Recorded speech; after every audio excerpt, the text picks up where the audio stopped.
petty officer asked the old veteran his rank as a joke, until Vice Admiral left him speechless. Hello everyone. Before we begin today's story, I have a small favor to ask. Please hit subscribe and turn on the notification bell so you never miss our channel's new videos. It's quick, free, and the best way to support us in bringing you more dramatic stories. Your support means the world to us. Where are you watching from? Drop your city or country in the comments below. Thank you very much. Now, let's dive into today's story. It's a cold morning at a naval base, and the mess hall is bustling with activity. Sailors are scattered around, enjoying their breakfast, catching up with each other before the day's duties begin.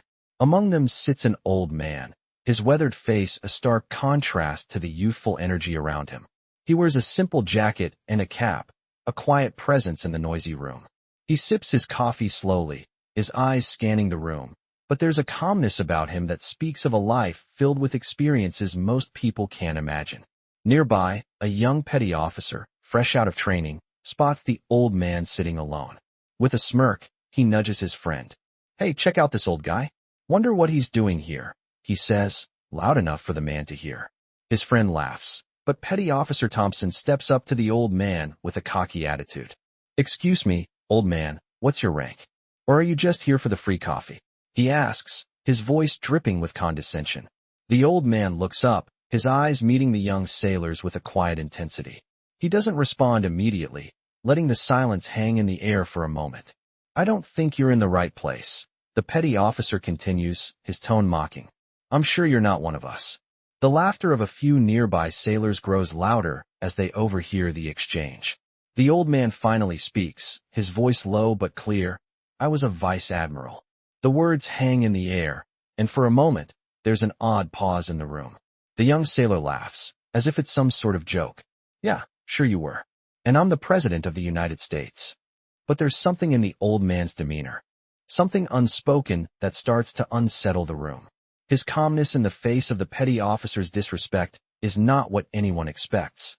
As the mocking continues, the old man slowly reaches into his pocket and pulls out a small, worn piece of metal, a faint, tarnished insignia. He holds it in his hand, not for the others to see, but as if it holds memories, things that can never be erased. "I served for this," he says quietly, "and I don't need to prove anything to you." Petty Officer Thompson snorts, dismissing him with a wave of his hand. "Whatever, old man. If you really were anything important, you wouldn't be sitting here, would you?" The young sailor turns away, expecting the old man to shrink back, to be embarrassed. But as the old man stays silent, something strange begins to happen. The room feels quieter, the atmosphere thick with a sense of anticipation. A few moments later, the door to the mess hall swings open, and a group of high-ranking officers steps inside. At the front of the group is a tall, imposing figure, his uniform perfectly pressed, his eyes sharp. Vice Admiral John Harris, the highest-ranking officer at the base, walks in. His presence commands attention, and as he strides past the tables, everything in the room seems to freeze. He walks directly to the old man, his eyes locking onto him. The petty officer freezes, realizing too late who he's been mocking. The room goes silent, the only sound now the distant hum of the overhead lights. Without a word, Vice Admiral Harris salutes the old man with the utmost respect. The room is still. No one breathes, no one moves. "It is an honor to have you here, sir," the Vice Admiral says, his voice carrying across the room. The young sailor's face pales as he realizes the true identity of the man he had mocked. The old man, now revealed as a legendary figure, sits calmly, accepting the salute without a word. The tension in the room is palpable.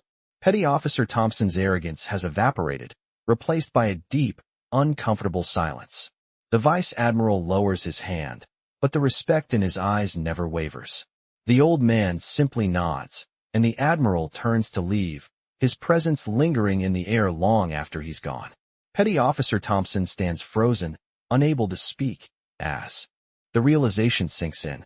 The old man he had mocked was once a Vice Admiral, someone whose service, whose legacy, no one could ever truly understand unless they had lived it.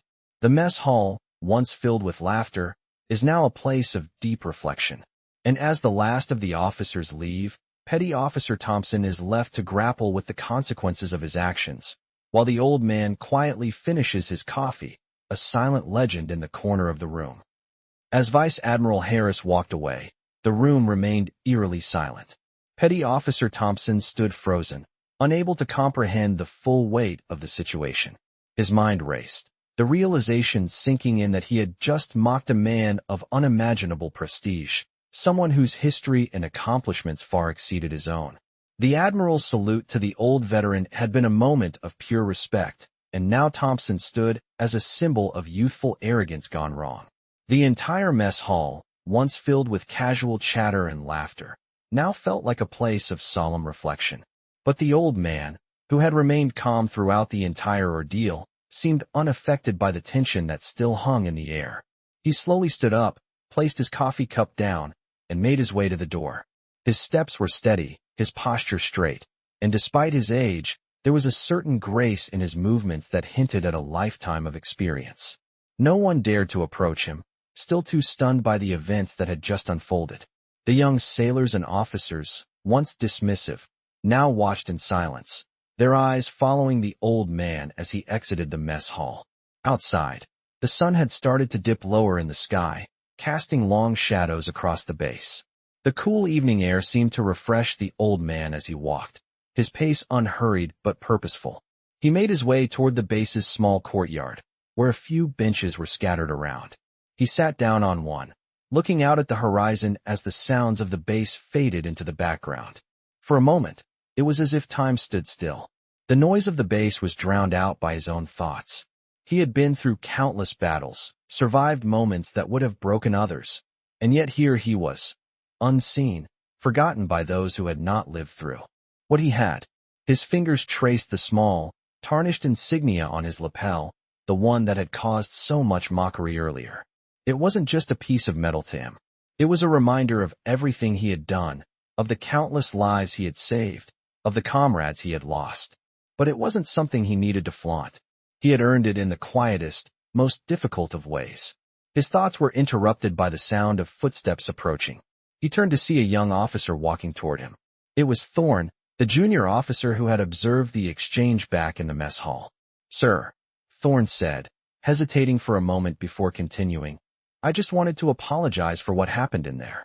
What Petty Officer Thompson said, it wasn't right. You didn't deserve that."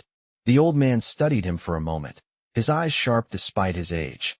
"It's not his fault," he replied, his voice soft but firm. "He doesn't know any better. He hasn't seen what I've seen."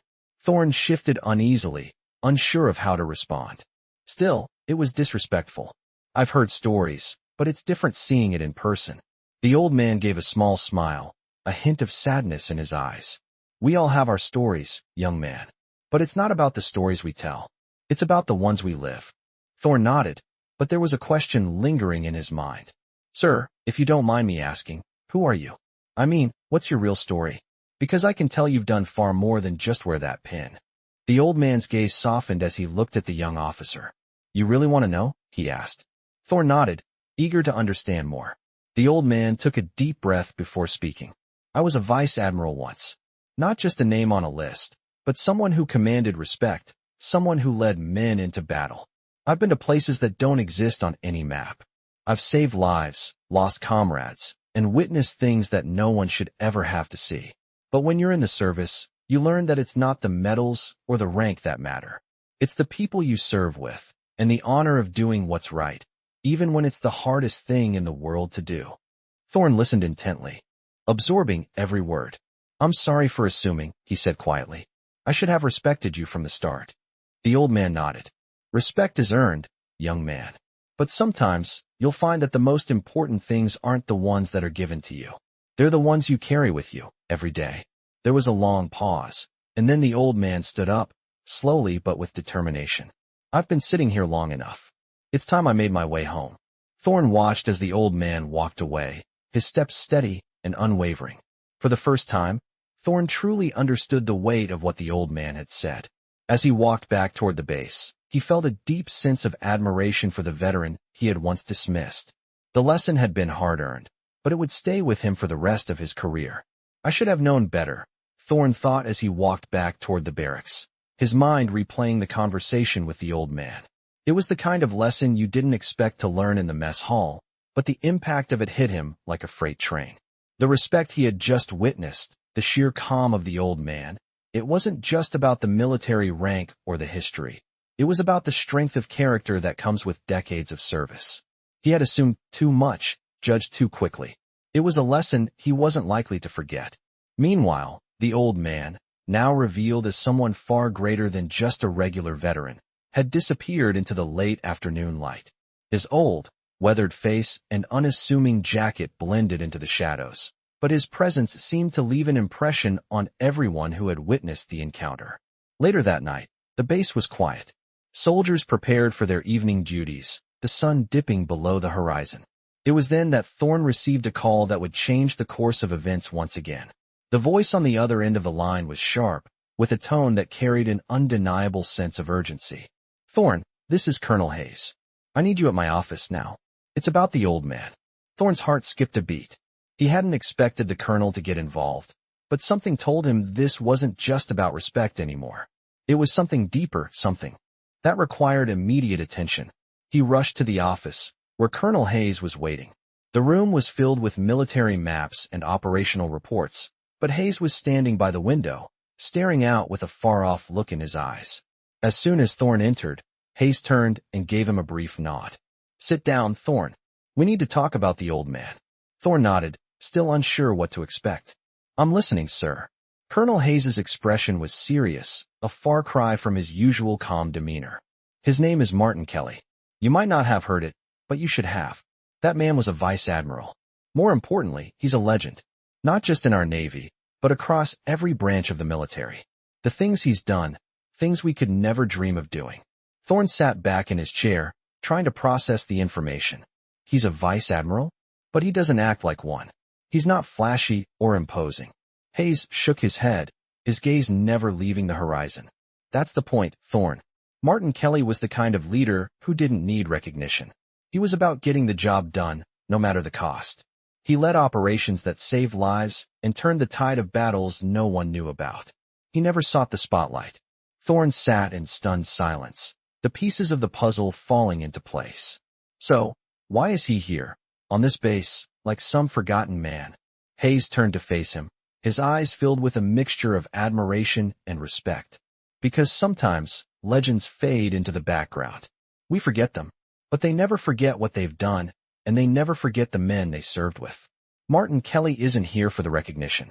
He's here because he believes in the same values we all should: honor, sacrifice, duty." Thorne let the words sink in, feeling the weight of them. "What do we do now?" he asked, unsure of where this conversation was headed. Hayes smiled faintly, though there was a seriousness in his eyes. "Now, we make sure the world remembers who Martin Kelly is. And we make sure no one ever forgets what it means to be a true leader." The next day, Thorne found himself standing at the front of the base, a crowd of soldiers and officers gathered around. They had been called for a special ceremony, one that no one had expected. Martin Kelly was about to be publicly recognized, not for his rank or medals, but for the quiet leadership he had provided throughout his life. As the ceremony began, Colonel Hayes stepped up to the podium, his voice carrying across the courtyard.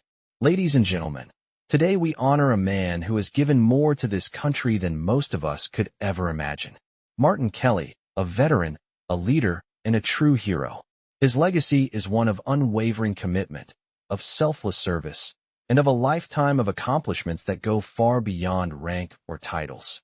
As Hayes continued speaking, Thorne's gaze drifted to the old man standing quietly at the back of the crowd. He hadn't asked for this. He hadn't sought the recognition. But it was clear that Martin Kelly's legacy, the one he had quietly built over decades, had finally come to light. The crowd erupted into applause as Hayes called Kelly forward. The old man walked to the front of the crowd, his steps slow but deliberate. He looked around, meeting the eyes of those who had once dismissed him, and nodded in acknowledgement. "Thank you," he said quietly, his voice steady but filled with emotion. "But the real honor is in knowing that I've done my part. That's all any of us can ask for." The crowd fell silent, every person in attendance understanding the weight of his words. This wasn't just about one man's story. It was about the thousands of unsung heroes whose contributions go unrecognized. And in that moment, Martin Kelly's quiet dignity spoke volumes. As the ceremony concluded, Thorne watched the old man disappear into the distance, his legacy now solidified. He had been a legend, but now everyone knew it. And that, in itself, was the greatest recognition he could have ever received.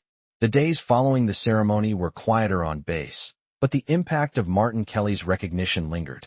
His story was now etched into the hearts and minds of everyone who had witnessed it, and even those who hadn't.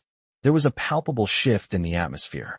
Petty Officer Thompson, who had once mocked Kelly, found himself reflecting on his own actions. The arrogance he had displayed was replaced with a deep sense of respect, not just for the man, but for the lesson he had learned. It was a humbling experience, one that he couldn't easily shake off. The next morning, as Thorne arrived at the base, he was met with an unexpected sight. The old man was back. He wasn't in uniform, nor was he standing in front of a crowd being hailed as a hero. He was simply sitting at a bench near the entrance of the barracks, sipping a cup of coffee, looking like any other retired military member. There was no grand gesture this time. He wasn't seeking any recognition. Thorne approached cautiously, still unsure of what to say. The old man glanced up as Thorne neared, offering him a small smile. "Morning, Captain," he said, his voice warm, as if they had known each other for years. Thorne hesitated before sitting down beside him. "You don't have to keep doing this," Thorne said, his words heavy with meaning. "The base knows who you are now. You don't have to stay in the background. You've earned your place among us." Kelly chuckled softly, the sound rich with experience. "I've never needed the spotlight, young man. It's enough for me that the ones who matter understand what I've done. There's nothing left to prove." Thorne nodded, feeling a sense of peace in Kelly's words. They sat in silence for a few moments, the world around them carrying on as usual. But Thorne was still processing the weight of Kelly's words. "There's a lot more to you than I realized," he said eventually, his tone almost apologetic. Kelly shrugged casually. "There's always more to everyone than what you see on the surface. Some people find it in themselves to show it, others don't. I've chosen the quiet path, and it's worked for me so far." Thorne's respect for the man deepened. "I've been thinking about what you said," he began, "about how it's not about the medals or the recognition. I didn't get it then, but I think I understand now." Kelly nodded slowly, looking out at the base's entrance. "It's the little things that matter. Helping your brothers and sisters when they need you. Not for the accolades, but because it's the right thing to do. That's the real reward." Thorne sat quietly, contemplating his words. He had always thought that service was about advancing in rank, about wearing the uniform with pride and gaining respect through position. But Kelly's humility had shown him a different way, a way of serving that didn't require fanfare or recognition. It was about something deeper. After a few moments of reflection, Thorne turned to Kelly. "I've never asked you this, but what kept you going all these years? I mean, through everything. What gave you the strength to keep serving?" Kelly looked thoughtful for a moment, as if searching for the right words. "I did it because I believed in something," he said finally. "In something bigger than myself. It wasn't always easy, and it wasn't always glamorous. But I kept going because I knew the men and women who served beside me needed me. And when I was needed, I didn't hesitate." Thorne felt a lump form in his throat. The words hit him harder than he expected. "I think I'm starting to understand what you mean," he said quietly. Kelly smiled, though it was more of a knowing smile than a triumphant one. "You'll get there," he said. "It's all part of the journey." As the day went on, word began to spread that Martin Kelly had returned to base. It wasn't a formal announcement or a grand reentry. It was just the simple truth that he was there, present, still a part of the fabric of the base, even if he wasn't in the spotlight. And in the quiet way that only veterans truly understand, he became a part of the story once again. The young sailors, once dismissive, now whispered his name with respect. The officers, too, began to show him a kind of reverence that they hadn't before. He had earned his place, not through medals or titles, but through the quiet dignity with which he had lived his life. The legacy he had built was now alive in the hearts of those who understood the true meaning of service. And for Martin Kelly, that was enough. He didn't need to prove anything anymore. His actions had spoken louder than any rank or honor ever could. I watched as Martin Kelly, the man who had once been the living embodiment of quiet strength, disappeared into the crowd that gathered for the evening briefing.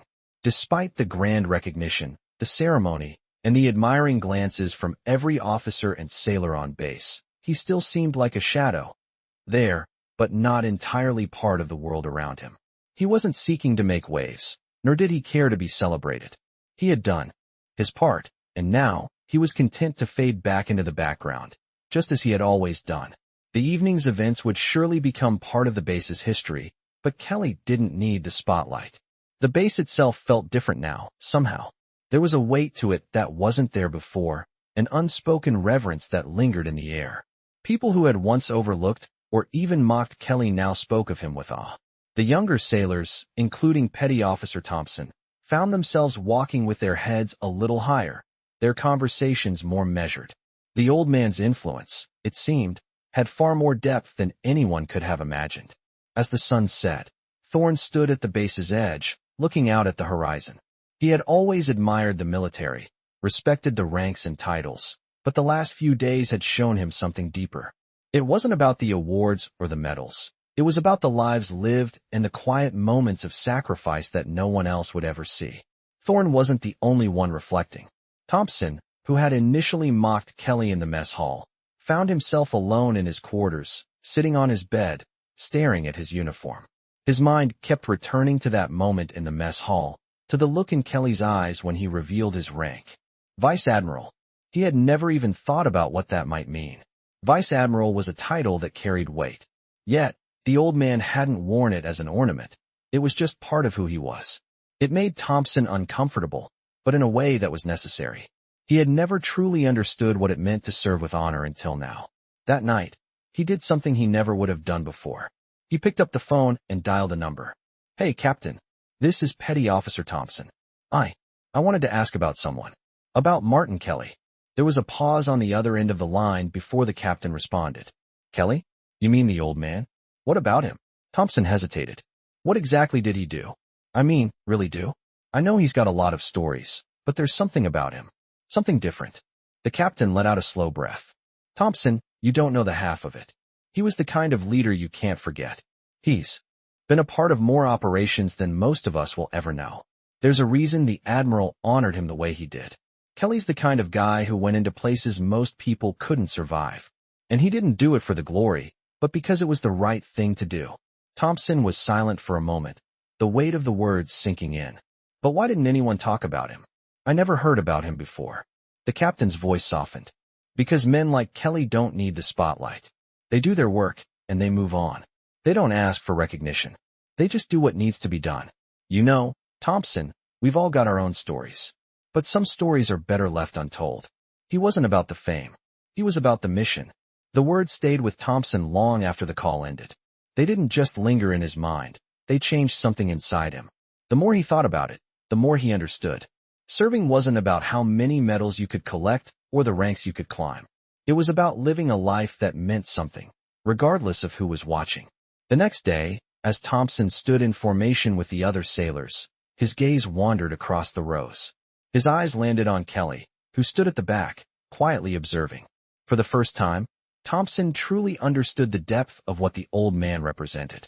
There was no need for grand speeches, no need for accolades. Martin Kelly had already given everything he had, and now, he was content with simply being who he was. But the respect that followed him was undeniable. Thompson gave a small nod toward Kelly, an unspoken acknowledgement that carried more weight than any salute. It was in that moment that Thompson knew. The real heroes, the ones who made the biggest impact, were the ones who never needed to prove anything to anyone. They just did their jobs, and in doing so, they left a legacy that could never be erased. The legacy of Martin Kelly, the quiet vice admiral, was now part of the base's story. It was a legacy that would continue to inspire those who had the honor of learning from it. And for Thompson, it was a lesson he would carry with him for the rest of his life. The world didn't always need to know your name. Sometimes, it was enough for the right people to remember you. And that was a truth Kelly had lived by all his life. I watched as Martin Kelly continued his quiet walk around the base. His presence was like a shadow in the midst of the busy daily routines, but unlike most shadows, he commanded respect without saying a word. The younger sailors who had once disregarded him now stood straighter when he passed, their eyes following him with a newfound recognition. They didn't know all of his history, but they knew enough to understand that there was something about him that set him apart. For the first time in his career, Petty Officer Thompson felt a deep sense of humility. He had spent years focusing on climbing the ranks, thinking that promotions and medals were the measure of a man's worth.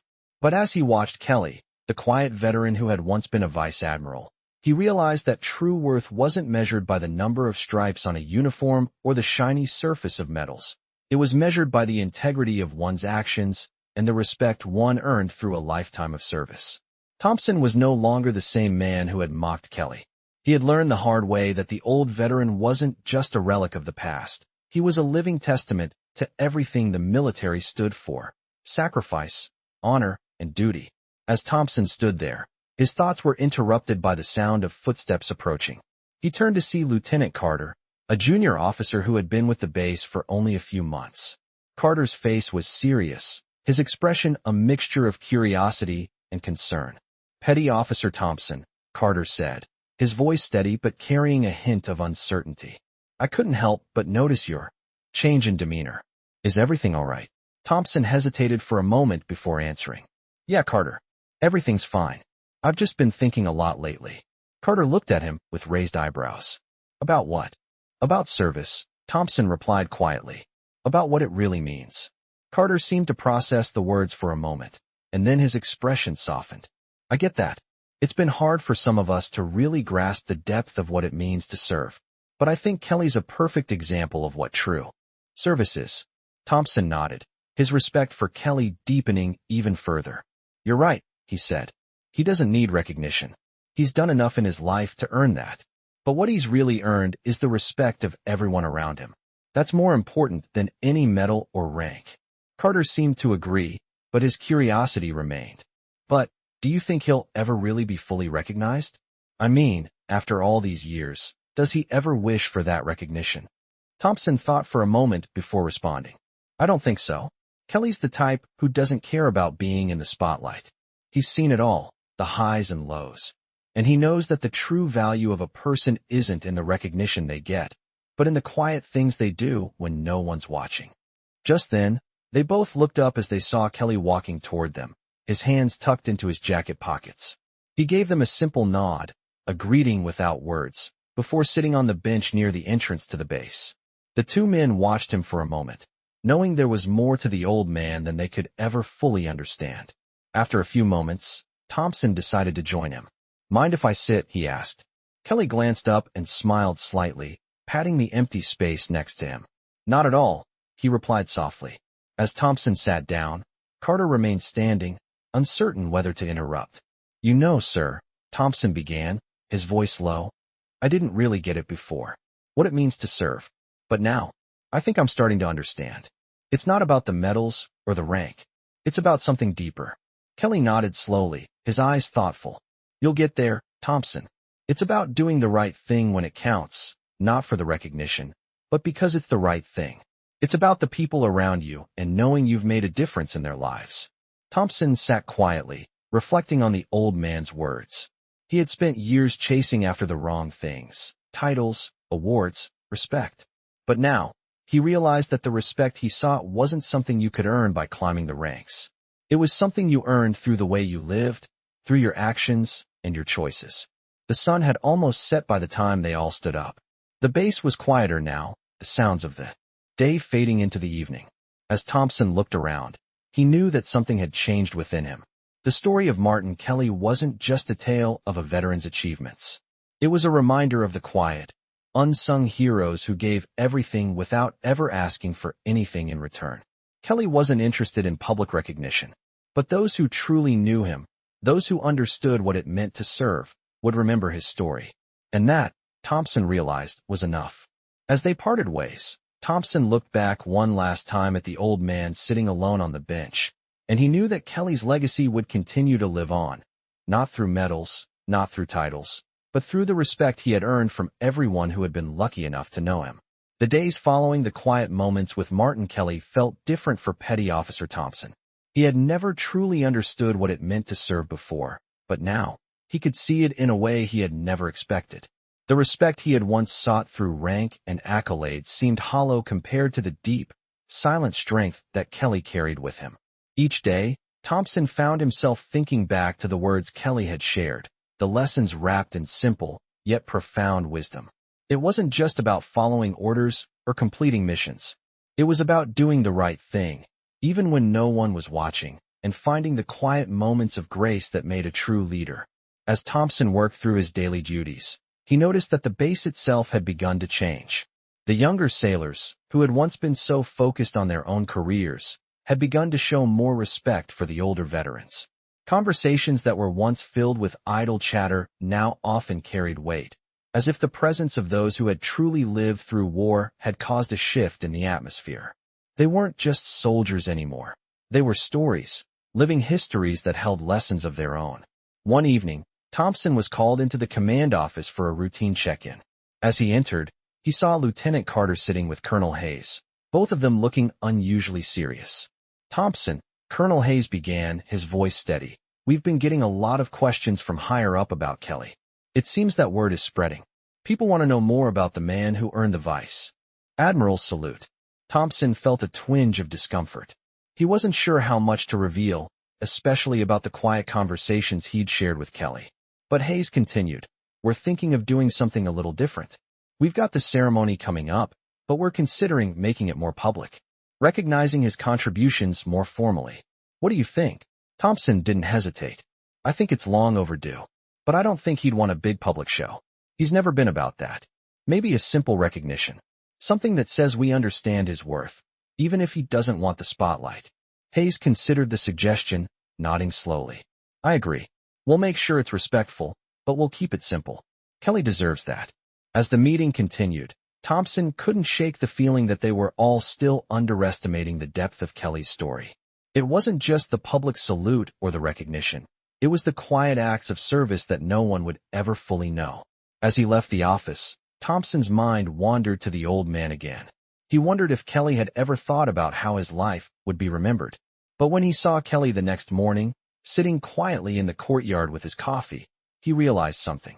Kelly didn't care about how the world remembered him.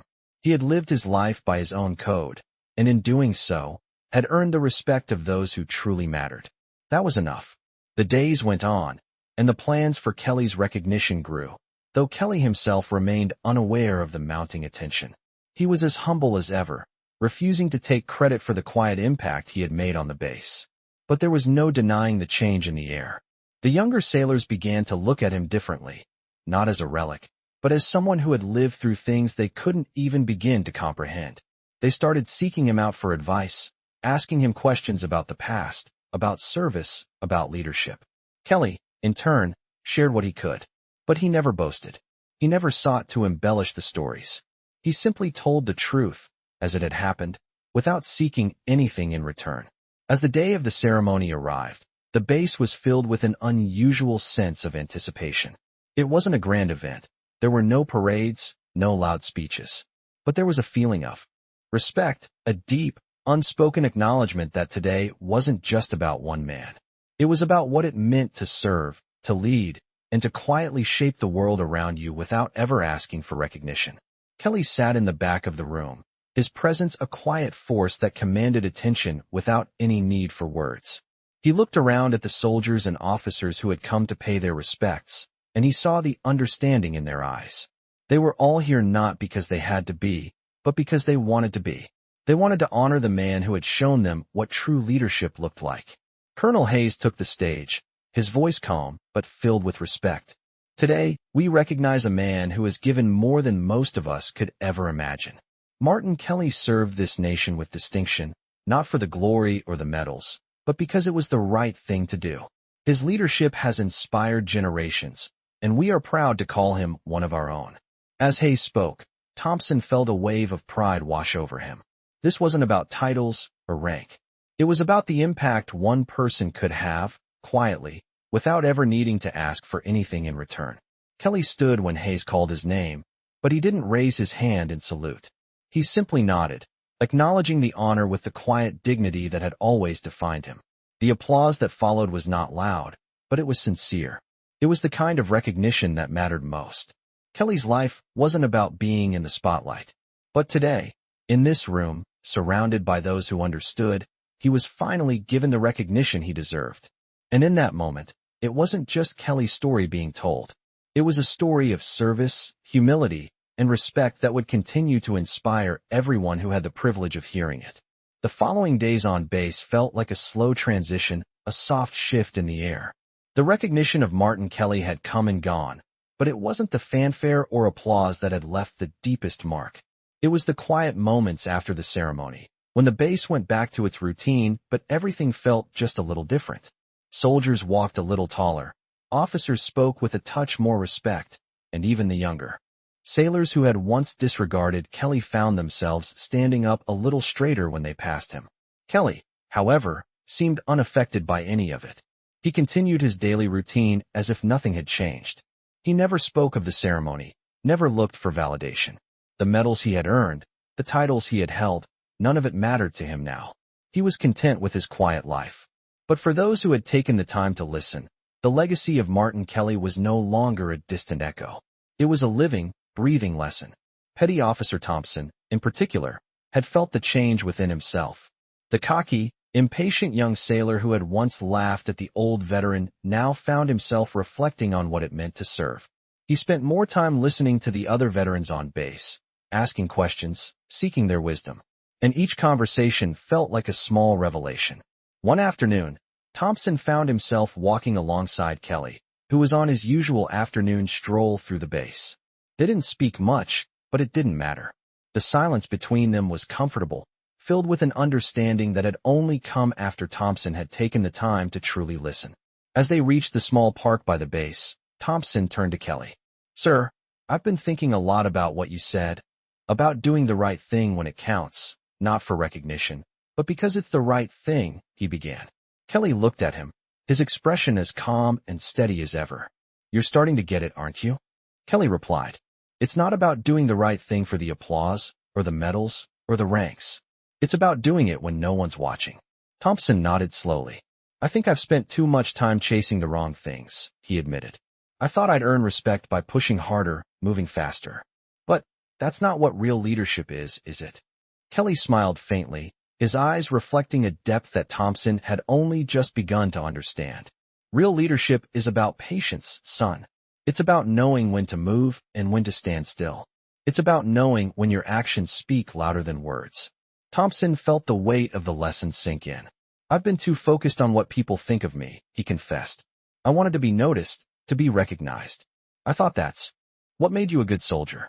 But now I see that it's not the attention that matters. It's the integrity behind everything you do." Kelly nodded, pleased by the young sailor's words. "You're learning. It's not easy, and it's not something that happens overnight. But as long as you remember that your actions are your true legacy, you'll find your way." Thompson's mind raced as he processed Kelly's words. He had been so caught up in the desire for recognition, the hunger to climb the ladder, that he had forgotten what it truly meant to serve. He had never thought about leadership in the way Kelly described it. It was about strength in quiet moments, doing what was right even when no one was looking. Over the next few weeks, Thompson began to change. He became more deliberate in his actions, more thoughtful in his interactions with others. His relationships with the other sailors improved, and for the first time, he felt a sense of peace with the work he was doing. It wasn't about promotions or awards anymore. It was about giving his best to those around him, about showing up every day with a quiet confidence that spoke to the strength of his character. One day, as Thompson was walking across the base, he saw Kelly sitting on the same bench where they had spoken weeks earlier. This time, Kelly wasn't alone. A few younger sailors had gathered around him, listening intently. Thompson smiled as he watched them, grateful for the way Kelly had touched their lives, just as he had touched his own.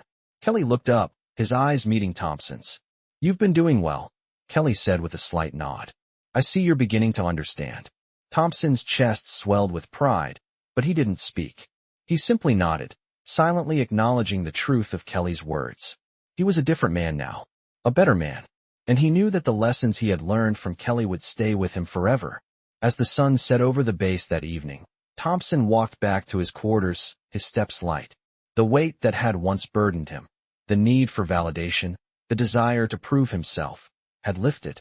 In its place, there was a quiet confidence, a sense of peace that came from knowing he was doing the right thing, day after day, without needing anyone to notice. He had earned The respect he needed, not through titles, but through the integrity of his actions.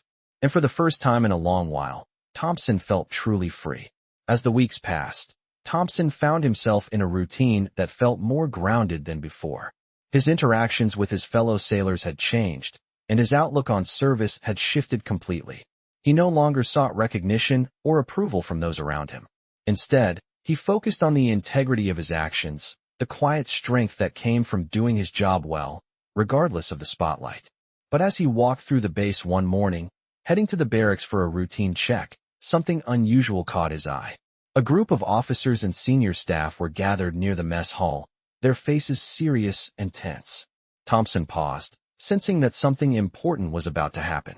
He made his way over, curious but respectful of the space they occupied. As he approached, he overheard bits and pieces of their conversation. The words mission critical and high priority were being tossed around, and Thompson felt a small knot form in his stomach. Whatever was happening, it was big. Lieutenant Carter, who had grown into a dependable leader over the past few months, caught sight of Thompson and motioned him over. "Thompson, come here," he said, his tone tight but calm. "We've just received some intel. There's a security breach at a nearby military installation. We're going to need to send a small team to assess the situation and provide assistance.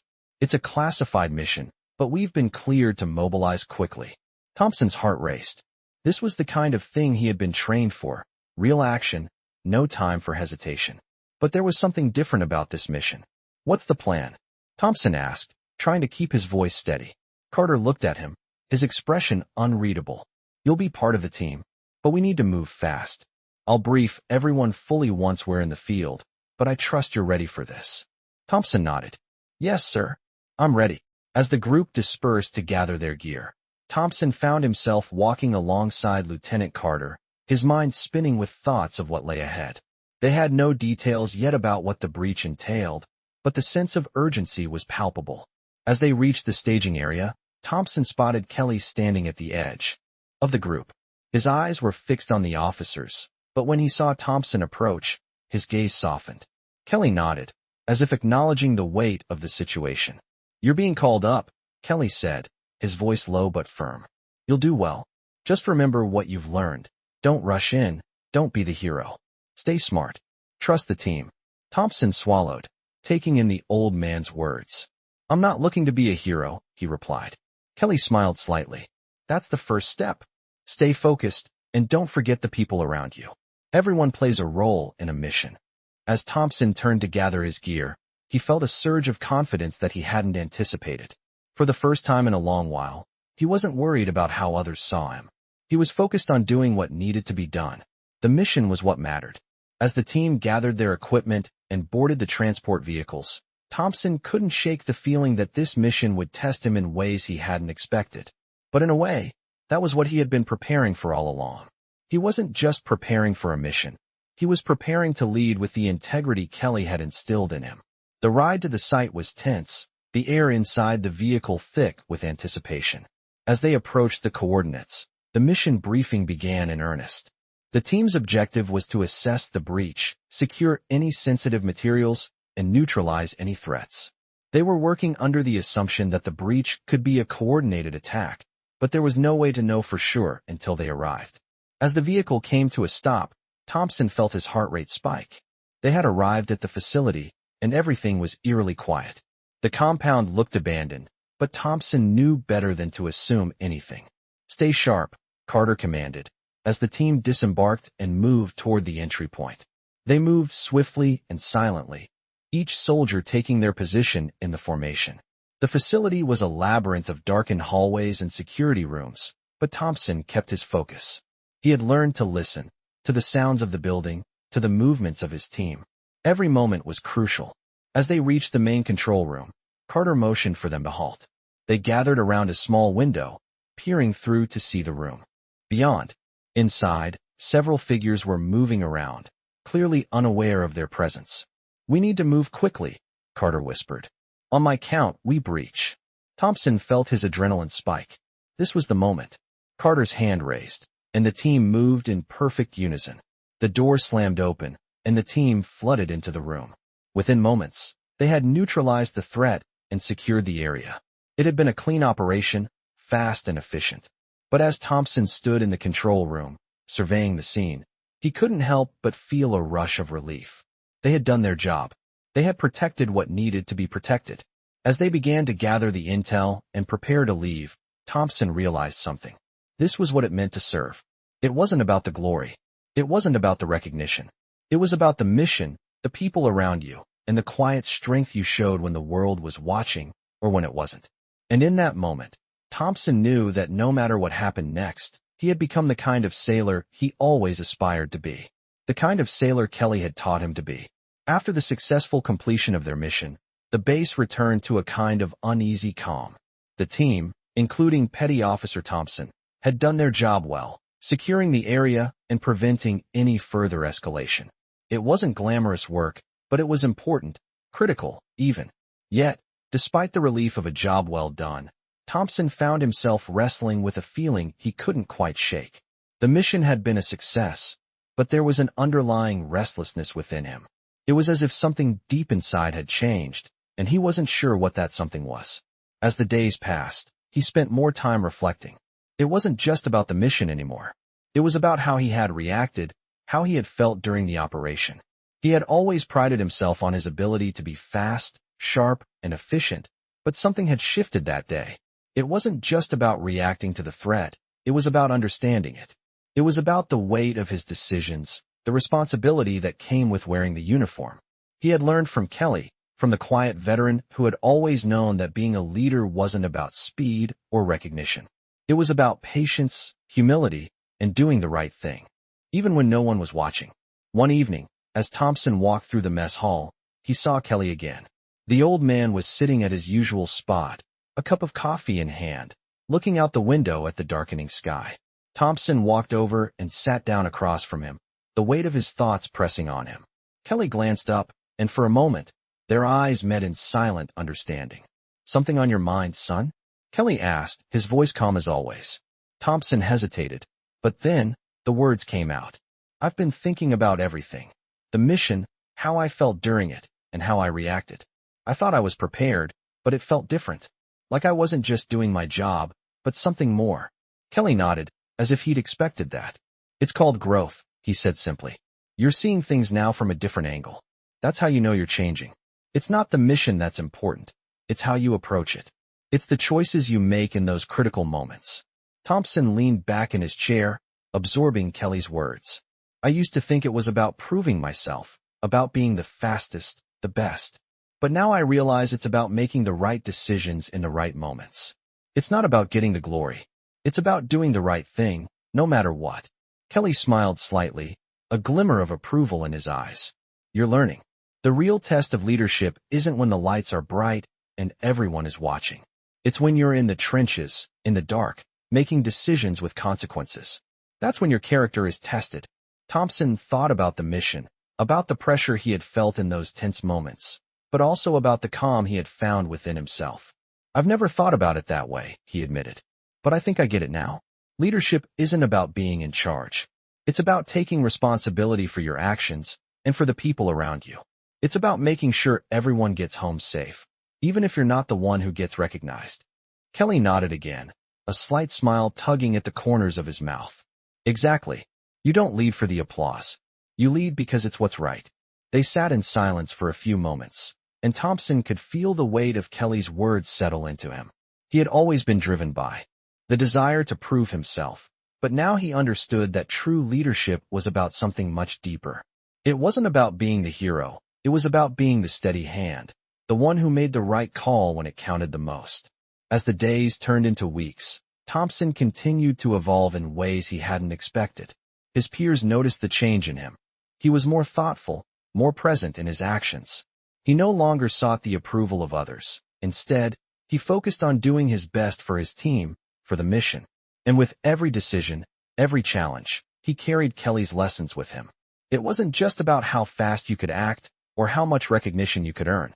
It was about how you showed up each day and did what needed to be done, no matter how difficult or unnoticed it might be. One evening, as Thompson was finishing up his shift, he ran into Kelly again. The old man was sitting outside, watching the sunset, the same quiet presence as always. Thompson walked over, feeling a sense of gratitude welling up inside him. "You were right, Kelly," he said, his voice steady. "It's not about the glory. It's about doing what's right, even when it's hard." Kelly looked up at him, and for the first time, Thompson saw a flicker of pride in the old man's eyes. "You're ready now, Thompson. You're not the same person you were when you first walked in here. You've learned what it means to serve, not just with your actions, but with your heart." Thompson stood silently, taking in the weight of the words. He wasn't the same person, and that, he realized, was the greatest achievement of all. The base was quieter now, the usual hum of activity tempered by a sense of contemplation that had settled over the entire community. Martin Kelly's presence, once a quiet force in the background, had changed something deep within the heart of the base. The respect he commanded wasn't based on the number of medals or titles he had earned, but on the quiet dignity with which he carried himself, and the lives he had impacted in ways no one would ever fully understand. Thompson, now more reflective than ever, walked through the base with a new sense of purpose. He had come to realize that leadership wasn't about being in charge, it was about taking responsibility, being accountable for your actions, and understanding that true strength came from humility and quiet service. It was a lesson he had learned the hard way, but one that would shape his future as a sailor. It had been weeks since the mission that had pushed him to rethink everything, and the change in him was noticeable. His peers, once caught up in their own ambitions, now looked at him differently. He no longer wore his rank with arrogance. Instead, he wore it with quiet confidence, knowing that the value of his service wasn't measured by the number of stripes on his uniform, but by the way he treated others and the decisions he made when it counted. One day, as Thompson was finishing up his shift, he received an unexpected call. It was from Lieutenant Carter. "Thompson," Carter's voice came through the line. "We need you for something important. Get to my office ASAP." Thompson's heart rate quickened. There was no time to waste.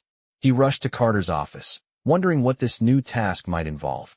When he arrived, he found Carter sitting at his desk, a map spread out before him, and a few other senior officers standing nearby. "What's going on, sir?" Thompson asked. Carter gestured to the map. "We've got a new assignment. It's another security breach, but this one's different. It involves a high-risk site, and the intel we've received suggests there might be more to it than we initially thought." Thompson nodded, feeling the familiar rush of adrenaline as he prepared for what would come next. "We need a small, highly capable team, and you're one of the key members," Carter continued. "I'm assigning you to lead the operation." Thompson was taken aback for a moment. Leading the operation? He had never expected to take on such a responsibility, but he knew this was the moment he had been preparing for. He had come a long way from the young sailor who had been focused solely on recognition. This was about something more. "Understood, sir," Thompson said, his voice steady. "I won't let you down." As the team gathered, Thompson's mind raced with the gravity of what was ahead. This was a mission that would test not only his skills, but his leadership. It wasn't just about completing the task. It was about leading the team through an uncertain and potentially dangerous situation. As the team boarded the transport vehicles and began their journey to the site, Thompson couldn't help but think about Kelly. The old man's words still echoed in his mind. Leadership is about knowing when to move and when to stand still.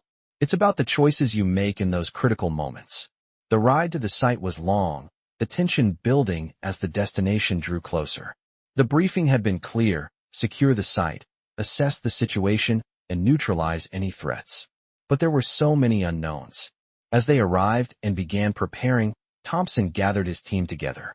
"Listen up, everyone," he said, his voice firm and calm. "We don't know what we're walking into. Stay sharp, follow the plan, and keep your heads. This is about getting in, doing our job, and getting out safely. We don't take unnecessary risks." The team nodded, each member aware of the weight of the situation. As they moved toward the entry point, Thompson's thoughts momentarily drifted back to Kelly. The old man had always said that true leadership wasn't about making the loudest decisions. It was about making the right ones, quietly, without the need for recognition. With Kelly's words in his mind, Thompson led the team through the entry point and into the compound. The air was thick with tension, and every footstep felt like it echoed through the silence of the building. They moved with precision, carefully scanning their surroundings, aware of every potential threat. As they reached the main control room, Thompson felt the weight of the moment settle on his shoulders. The team was depending on him. But as he glanced back at the soldiers behind him, he knew they were ready. Together, they would face whatever came next. They breached the door, swiftly taking control of the room. The mission was a success, fast, efficient, and clean. As they secured the site and began to process the intel, Thompson realized something profound. This wasn't just about completing the task. It was about leading with integrity, guiding the team through uncertainty, and ensuring their safety. It was about responsibility, accountability, and the quiet strength he had learned from Kelly. As the operation wrapped up and the team made their way back to the transport vehicles, Thompson felt a sense of pride that had nothing to do with recognition. He had led with honor, and that was all that mattered. When they returned to base, Thompson took a moment to reflect. The mission was over, but the lessons would stay with him. It wasn't the medals or the praise that mattered. It was the way you led, the way you acted when the world wasn't watching, and the way you treated the people around you. Thompson knew that he had finally become the kind of sailor he had always hoped to be, the kind of leader who would never need the spotlight to know his worth. As Thompson sat quietly in his quarters later that evening, reflecting on the day's events, he couldn't shake the feeling that the lessons he had learned were only beginning to sink in. The operation had been a success, a job well done, but there was a deeper understanding inside him now, a shift in his approach to leadership, to his role, and to what it truly meant to serve. His mind drifted back to the words Kelly had spoken to him. Leadership is about knowing when to move and when to stand still. It was a lesson Thompson had taken to heart. In the weeks that followed, the change in Thompson became more apparent. He was no longer the young, eager sailor who sought approval through fast action or loud gestures. Now, he approached every situation with a level-headed calmness, taking the time to think through his decisions and understanding the weight they carried. His peers began to notice the change, and even the officers he worked with started to respect him more, not just for his skill, but for his maturity and quiet confidence. But the most profound shift came when Thompson was assigned a new role on the base. His promotion wasn't based on accolades or flashy performances. It was the result of the respect he had earned from his actions, from his steady leadership in difficult situations. As he walked into his new office, Thompson felt a sense of pride that he had never experienced before. It wasn't because of the title or the office itself, but because he knew that the respect he had earned was something that couldn't be taken away. It was rooted in the way he had carried himself, the way he had led by example, and the way he had remained true to the lessons Kelly had taught him. One afternoon, after a particularly long meeting with the base's senior leadership, Thompson found himself walking down the corridor when he noticed Kelly sitting on a bench, looking out at the base's training field. Kelly was a fixture on the base, but lately, Thompson had noticed that the old man had become even more of a quiet presence. He had become a symbol of something deeper than just military service. He was a reminder that leadership was more about who you were as a person than the title you held.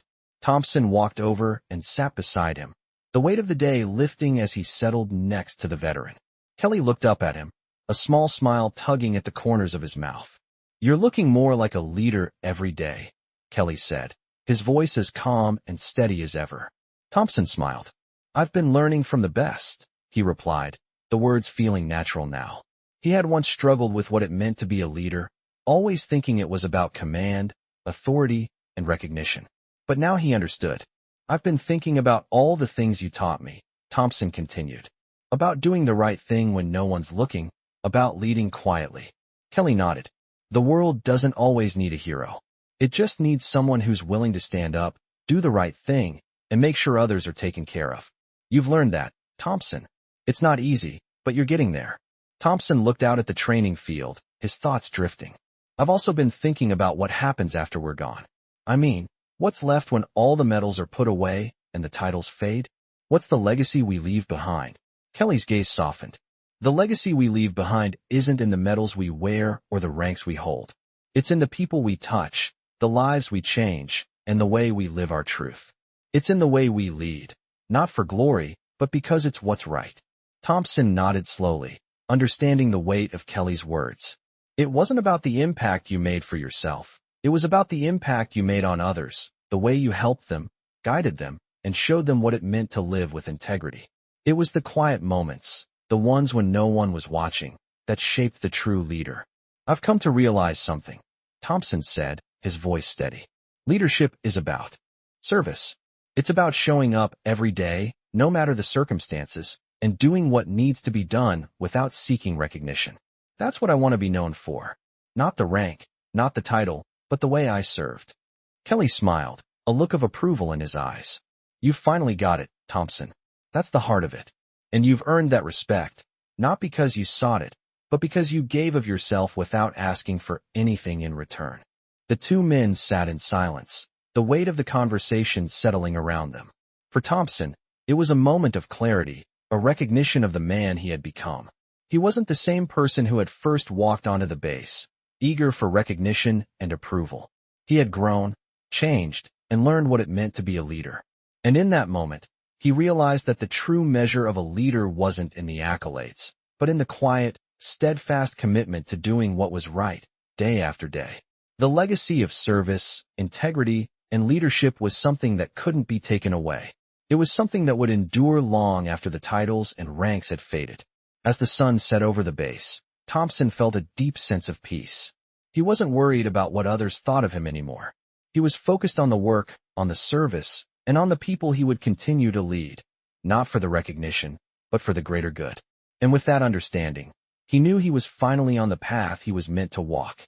The days turned into weeks, and as time passed, Thompson felt the weight of his transformation settle in a way that felt both grounding and empowering.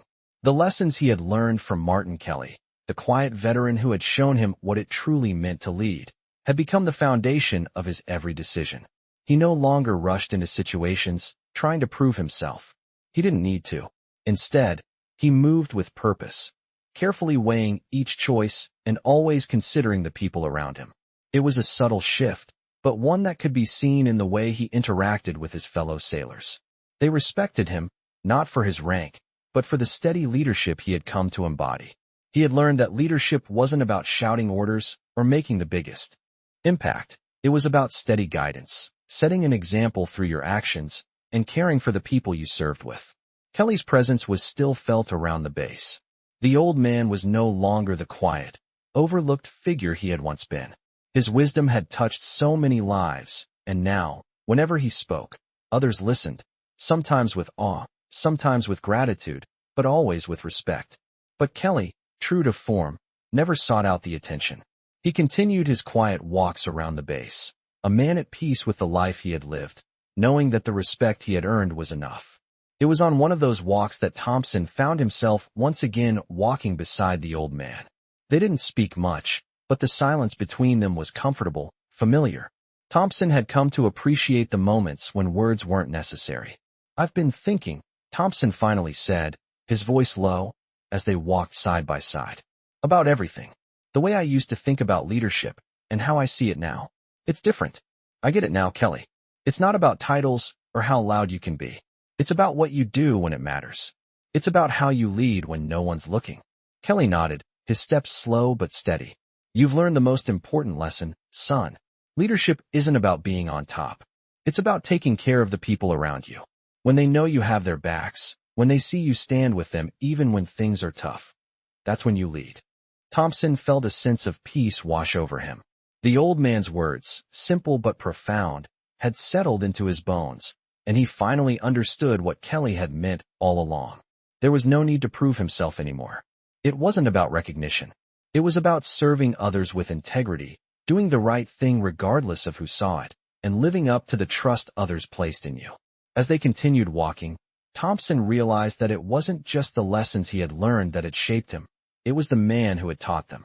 Martin Kelly had lived a life of quiet service, and through his example, he had shown Thompson that true strength came not from power or recognition, but from the unwavering commitment to do what was right.